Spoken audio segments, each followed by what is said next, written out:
So ఇదొచ్చేసి ISKCON టెంపుల్‌కి వెళ్ళామని చెప్పాను కదా మొన్న. అక్కడ మొత్తం బొమ్మల రూపంలో కృష్ణుడికి సంబంధించిన స్టోరీ అంతా, ఆయన ఎలా పుట్టారు, ఎక్కడ పుట్టారు, ఎలా గోకులానికి చేరారు, ఎలా రాక్షసుల్ని సంహరించేవారు, వెన్న ఎలా దొంగలించేవారు, అన్నీ ఒక బొమ్మల రూపంలో చాలా చక్కగా చూపించారండి.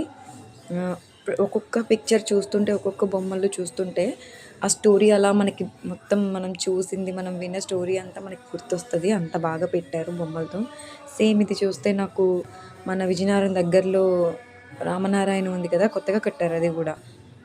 సేమ్ రామాయణం స్టోరీ అంతా ఎలా బొమ్మల రూపంలో చెక్కి పెట్టారో, ఇక్కడ గూడా అంతే బాగా చేశారు. చాలా బా అనిపించింది ఫీల్ కూడా. పిల్లలకు కూడా ఇక్కడికి తీసుకెళ్ళి ఇది చూపించి, ఇలా జరిగింది, ఇలా జరిగింది అని చెప్పడానికి చాలా అనిపించింది. మా పిల్లలు కూడా బాగా ఎంజాయ్ చేశారు ఇది చూసి.